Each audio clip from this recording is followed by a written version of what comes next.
Hey guys, Furley here. So I've been playing the new Halo.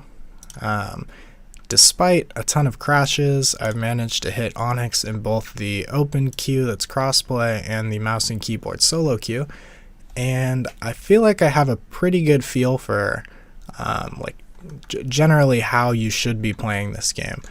And one thing I've noticed in a lot of my matches is that they're kind of brain dead frag fests. It's a little disappointing. I know the game is new, but it seems like people really don't know how to play or haven't really taught themselves how to play yet. And so my goal here is to show you guys the basics or a few things you can start thinking about so that you can hit Onyx. I mean, this was kind of easy, and I think you guys can do it too if you just follow some basic stuff. Okay, so I really wanted to go through and show you guys all of these points with little clips that made them seem very important and, you know, blah blah blah, how a video should go. But Halo's replay system right now is just so buggy, it makes it like extremely hard to go through and create a bunch of clips. So I'm going to show you guys on each map here. I think this would be helpful for you because I know a lot of people have a hard time figuring out which spots would be the best position. I'm going to show you some of the spots that I think are very good for every single map, spots you can kind of play around and look for situationally to see if you know you can capitalize on them. So first off, when the game starts, this staircase here, it's going to start where, you know, your team's up here, their team's on the other side, you all go running at each other. This spot right here on this staircase is extremely good. So this map is going to be all about controlling this center high ground. So the high ground all across there and the high ground all across here. Because from here you can see both the power weapons, you can see anywhere where a flag can run through, and there's, I mean, I think those are the only two game modes on this map. So yeah, so these middle high grounds are extremely important. Now the best place to control the middle high ground is this staircase, because for one, you can see this whole line across here, including back into their, what's this room called? Into this room, back into their tree room or whatever the hell it's called. So you can see all across this. You can peek over here and see this. And in emergency situations, you kind of peek out here and jump up and see the rockets, although it's hard to get a full kill there, but you can definitely help out with rockets. So this little room playing around this staircase is nutty. This is a really good spot to be. Also, you can control the people you can see. So a lot of people will play this door right here, and they'll play this little window right here. So those are the two spots where you're going to see a lot of folks. So what you can do is you can come up here. There's people at this window. You shoot them, you shoot them, you shoot them. There's people at the door. You duck down. Now the window can't see you, and you can shoot the door. So here you can see the window, and the door can't see you. People at the door can't see you, but you can see the window.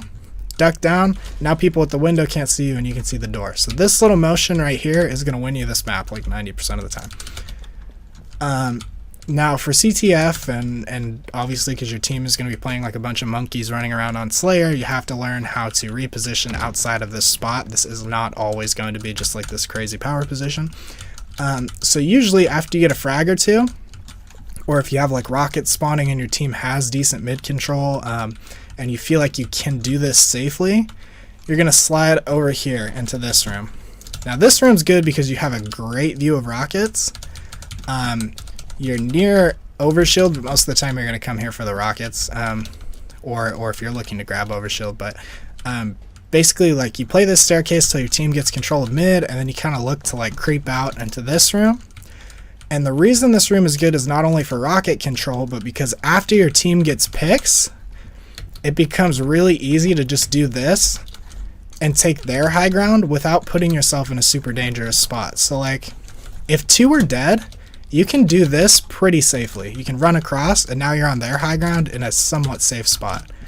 Now, you really want to focus on doing this when your team already kind of has advantage, like you already have good mid control or they have one or two dead, because this room here is a little bit vulnerable to nades. Like, yeah, you can kind of tuck into this corner, and most of the time you're fine, but they'll kind of chunk you a bit, or they'll do damage to you, and it's just not fun being stuck in this room. So you can think of this room as kind of like a rotation room. Like, you rotate, you play this little staircase, ooh la la, this is so nice, wow. and then you kind of rotate through our little rotation room over here. Sorry, I don't know all the callouts yet. This game's like a week old.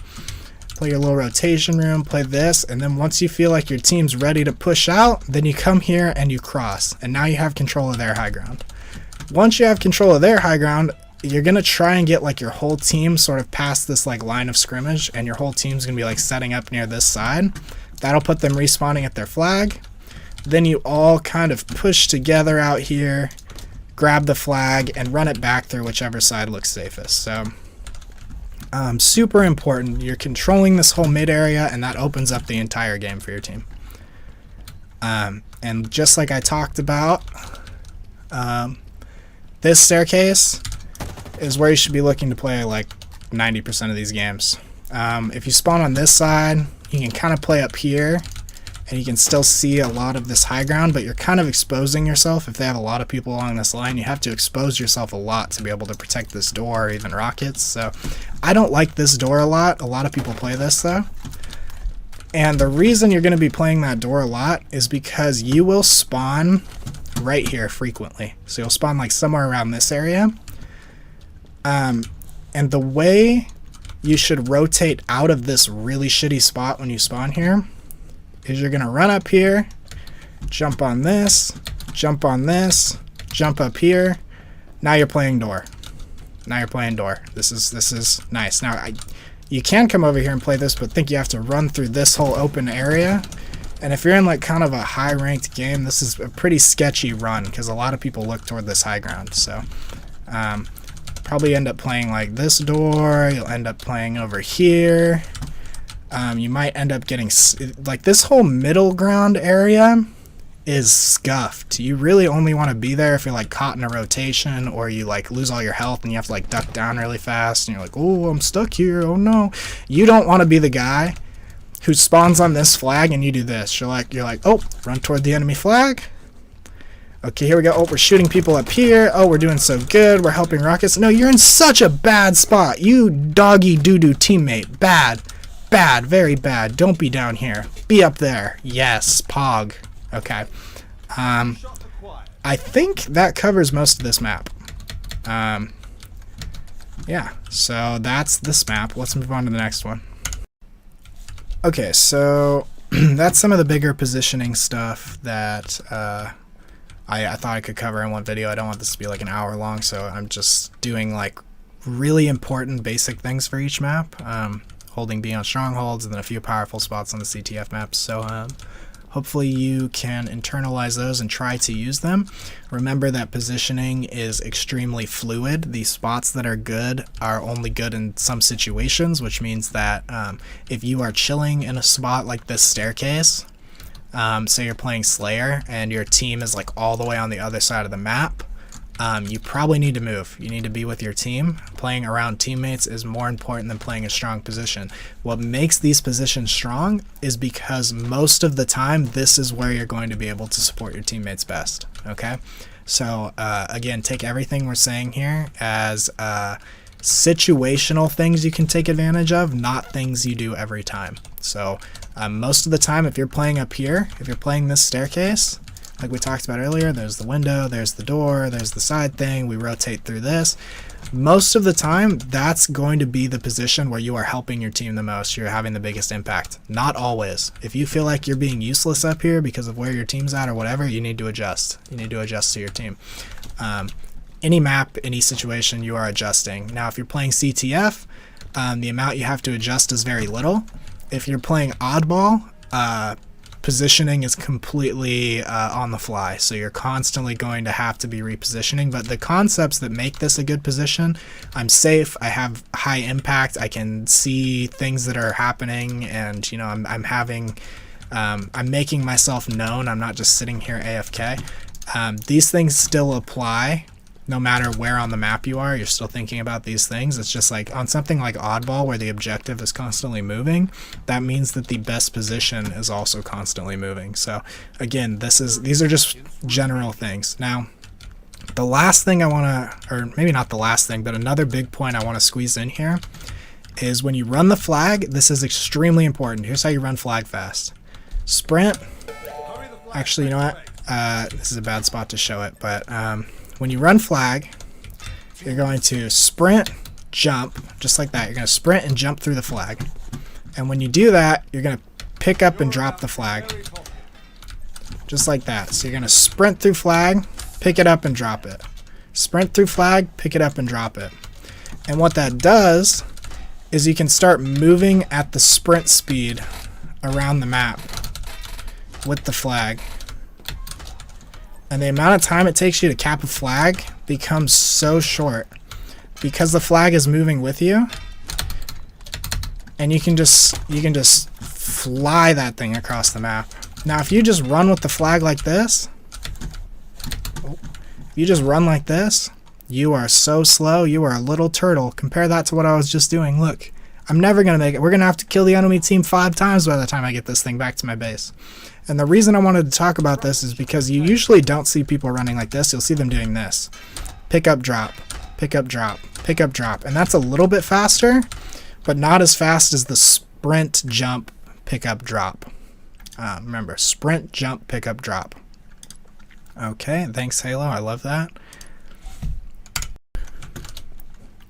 And then finally, just to really cap off on all of these points, the way that your gameplay should feel is it should feel like controlled aggression. That is how we make ourselves known. So you want to be controlling all these best areas and you want to be staying aggressive. And a lot of times that means that sitting here, you can't stay aggressive if you're just sitting in one spot the whole game. It's very fluid. You have to be playing aggressive and making yourself known, or your teammates are going to feel like they're getting like 2v4. So maybe it starts like this and you get shots and you're in this really good spot and you're ducking down, you got door, you got the window, you got the door, you get hit a bunch, you duck down, but as your team is playing out this situation, you're looking to stay aggressive. So you're looking to move once you have advantage. You're looking to push across. You're looking to support your teammates in getting objectives, things like that. You're looking to have controlled aggression while you control these spots. Controlled aggression. Stay aggressive. Okay? And if your gameplay boils down to controlled aggression, you are probably playing Halo pretty damn well, or at least better than most people, and you'll get Onyx in no time. So yes, play with your team. Look for powerful positions where you're going to be able to help your team or help the objective and control the map. Keep in mind the small tips that I gave and stay aggressive. And if you can do all of that, then you're going to be great at the game. Good luck.